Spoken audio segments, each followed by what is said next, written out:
ये गुरु पशु। हरिंद्रानंद से कोई पूछा, वेद का अनादि मंत्र ओम नमः शिवाय, वेद का मंत्र है ओम नमः शिवाय। ओम में 5 मात्रा है, ओ जोड़ ऊ जोड़ म जोड़ अर्धचंद्र जोड़ बिंदु, अ ब्रह्मा ऊ विष्णु म महादेव अर्धचंद्र अद्या और बिंदु निरंजन। ये 5 मात्रा है ओम में।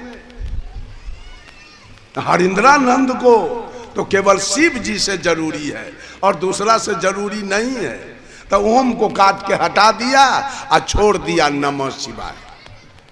नमः शिवाय का जाप सबसे करवा रहा है, सब लोग नमः शिवाय का जाप कर रहे हैं। ये गुरु पशु, इनके पास ज्ञान नहीं है। गुरु करके मांस खाते हैं। गुरु माने होता है ज्ञान, गुरु नाम है ज्ञान का। शीश सीख ले सोए, अज्ञान मर्जाद जाने बिना गुरु शीश न हो। आज जिसको ज्ञान होगा। अच्छा एक बात बताइए, मांस कौन चीज से बनता है और हड्डी? मांस हड्डी तैयार कैसे होता है? साहब कबीर कहते हैं, अरे अष्ट कमल दल चरखा डोले, 5 तत्व गुण 3 रे, साई को सियत मास 10 लागे, ठोक ठाक कर बीनी चदरिया, झीनी रे झीनी। अष्ट कमल का शरीर है, इसमें 4 कमल मां का है और 4 कमल पिता का है। न केवल मां से शरीर बन सकता है और न केवल पिता से शरीर बन सकता है, इसमें दोनों का योगदान है। औरत का या मर्द का माथे का केस या पिता के मसाला से ही केस बना है। 4 चीज, 32 दांत, 20 नाखून और पूरे शरीर का हड्डी, ये पिता के मसाला से।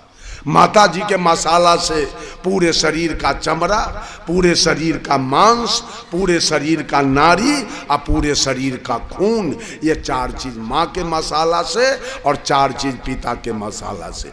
दुनिया में जितने भी जीव जंतु हैं, सबका शरीर अपने माँ बाप के मसाला से तैयार है। वो खाद्य पदार्थ है, खाने जोग वस्तु है। बोलिए,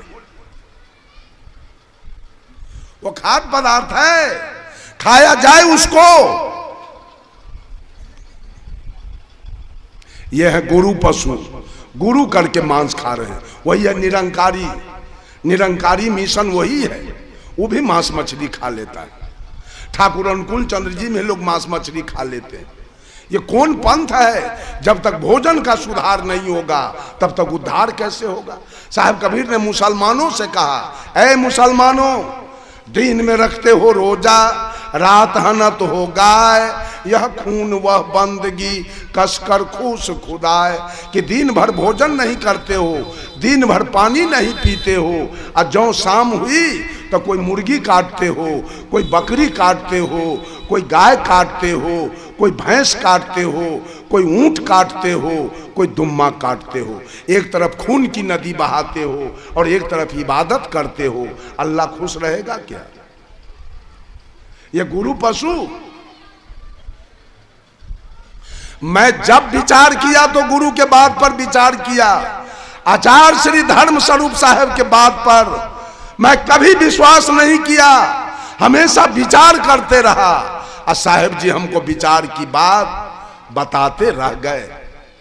अंतिम सांस चलने तक ज्ञान की बात आचार्य परवर ने मुझे बताया। कहीं कहीं शंका नहीं, कहीं दुविधा नहीं, कहीं भ्रम नहीं, कहीं भय नहीं, कुछ नहीं है।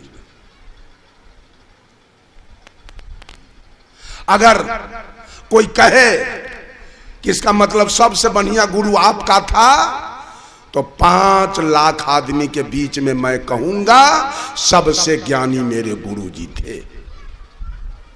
अब फरिया लेना है तो फरिया लीजिएगा, जहां से चाहे मैं काट के फेंक दूंगा, जहां से चाहे हर पंथ के गुरु को मैं काट के फेंक दूंगा। चूंकि सब में फॉल्ट मैं पकड़ लिया हूं, हर जगह फॉल्ट है, मैं पकड़ के फेंक दूंगा एक तरफ से उधर। ये बात समझ लीजिए, कहीं सच्चाई दिखाई नहीं दे रहा है, सब लोग गड़बड़ गड़बड़ करके चल रहे हैं। यह है गुरु पशु, कुछ है नर पशु और कुछ है गुरु पशु। तीसरे में सदगुरु कबीर कहते हैं वेद पशु। ये सारा दुनिया वेद का गुलाम, वेद और बाभन का गुलाम है। वेद में जो जो लिखा गया वही बात आज वेद को मालिक मान के, वेद को गुरु मान के ये कबीरा भी चल रहा है वेदे के अनुसार और पंडित के अनुसार। ये सब पशु आदमी नहीं हो सकता। वेद लिखा किसने? वेद का मूल मंत्र क्या है? साहब कबीर कहते हैं ओंकार है वेद के मूला, ओंकार में सब जग झूला। ओंकार आदि जो जाने, लिखी और मेटे ताही सो माने। साहब कबीर कहते हैं पढ़ो रे मन ओ ना मासी धंग, पढ़ो रे मन ओ ना मासी धंग। ओंकार संसार को सिरजा, वाही में सब रंग। ओ पुरुष है सबसे न्यारा, बसत सबन के संग। पढ़ो रे मन ओ ना मासी धंग। ओ के बाद ना, नाम निरंजन नयना मध्य, नाना रूप धरंग। निराकार निर्गुण अविनाशी, लखी न परे वाके रंग। पढ़ो रे मन ओ ना मासी धंग। उसके बाद है माँ, माया मोह मगन भय नाचे, उपजे रंग तुरंग। माटी के तन थिर न रह तू है, दिन जारी के संग। पढ़ो रे मन ओ ना मासी धंग। उसके बाद है सी, शील संतोष हृदय बीच राखो, सत्य सबूरी अंग। सत्य बचन संतन के मानो, सृजनहारा संग। पढ़ो रे मन ओ ना मासी धंग। अंत में है धंग, धंधा धोखा दिल में न राखो, धैर्य धरो तेहि अंग। कहीं कबीर सुनो भाई साधो, गुरु के नाम अनंत। पढ़ो रे मन ओ ना मासी धंग। वेद क्या है? वेद किसने लिखा? वेद कौन लिखा? वेद लिख के कौन हमको गुलाम बनाया? वेद का गुलाम ये सारे लोग वेद के गुलामी खट रहे हैं। माय को जलाएगा और तुरंत एगो उतरी लेके पहन लेगा गर्दन में। बाप को जलाएगा तुरंत एक उतरी लेके गर्दन में पहन लेगा। अब माय को जला दिया और झूठा कहेगा बाभन जब माय के सोने के लिए पलंग दीजिए, तो ये बेवकूफ माय को जलाइयो दिया, अब माय के सोने के लिए पलंग बनवा के दान करेगा। ये पशु है कि आदमी? जो माँ को जला दिया आप, वो माँ पलंग पर सोएगी, वो माँ साया साड़ी ब्लाउज पहनेगी, वो माँ चाउर चिवड़ा और पूरी या दही खाएगी, वो माँ के लिए थरिया लोटा और गिलास कटोरा चाहिए। जेहने ढहलेलू बाभन आ तेहने ढहलेलू जजमान, दोनों मिलल है।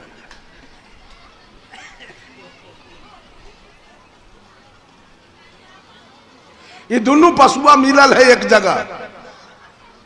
ज्ञान है। जिस माँ को आपने जला दिया स्मशान में, वो माँ पलंग पर सोती है और वो माँ साया साड़ी ब्लाउज पहनती है। तन को भेजा है, ये पशु है कि आदमी?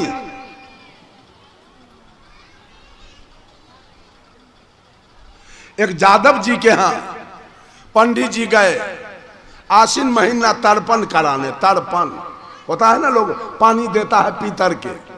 जादव जी नेता था, धनवानो था, बदमाशो था। जब उसके घर के 1 किलोमीटर के दूरी पर पंडित जी पहुंचे तो झोरा में देखते हैं तो कुछ है ये नहीं। अब तर्पण कैसे होगा? जादव जी है बदमाश, कहीं मुंह न फुला देवे पंडित जी के। अब सोचे अब क्या करें, अब तो कुछ है नहीं। बगल में खरौरी था, पंडित जी उसी में कतरा उखाड़ लिया। कतरा उखाड़ के और उसी में गिरा उरा पार के कूस के जैसे बना दिया, गया जादव जी के हाथ में घुसा दिया। कहा मंत्र पढ़िए, तर्पण कीजिए। तो जादव जी कहा वो पंडित जी वही तो कूस नहीं बुझा रहा है, ये तो कतरा है। तो ये कहता है पंडित, अहिर गरेरियम कतरम कुसम। जादव गरेरी के लिए कतरे कुश होता है, पढ़िए। अहिर गरेरियम कतरम कुसम, अहिर गरेरियम कतरम कुसम। जादव जी देखे झंझट करने से क्या फायदा है, पढ़ लिए। तो पंडित जी कहता है हमरा दक्षिणा दीजिए, अब दूसरों द्वार जाएंगे। तो जादव जी कहे पंडित जी पैसा तो अभी नहीं है। तो कहा कि कुछ औने पानी दे दीजिए, हम चले जाएंगे। तो जादव जी तराजू लिए। आप लोगों के यहाँ तो बेरी हम नहीं देखते हैं, हमारे वैशाली जिला तरफ भूसा रखने के लिए लोग बांस के बेरी बना के रखते। वो बेरी में गए जादव जी, अब दोनों तराजू के पल्ला पर 55 किलो गेहूं के भूसा लेकर के आए। पंडित जी को कहे लीजिए दक्षिणा। तो पंडित जी कहा क्या ओ जजमान दिमाग खराब हो गए, भूसा कहीं दक्षिणा भेलैया। तो जादव जी कहे पंडित जी अहिर गरेरियम कतरम कुसम, तो दक्षिणा में पल्लम भूसम। अगर भूसा दक्षिणा नहीं होता है तो कतरा भी कुछ नहीं होता है। ज्यादा बोलिएगा तो बिना मुंह फुलैले यहां से हम जाने नहीं देंगे। ये बात समझ लीजिए। आज तक ओकरे बात बूझ करके ओम सोहा सब पढ़ रहा है, आज तक गुरु बना हुआ है। ओकरे कहे पर काली दुर्गा के निकट बकरी कटवा रहा है।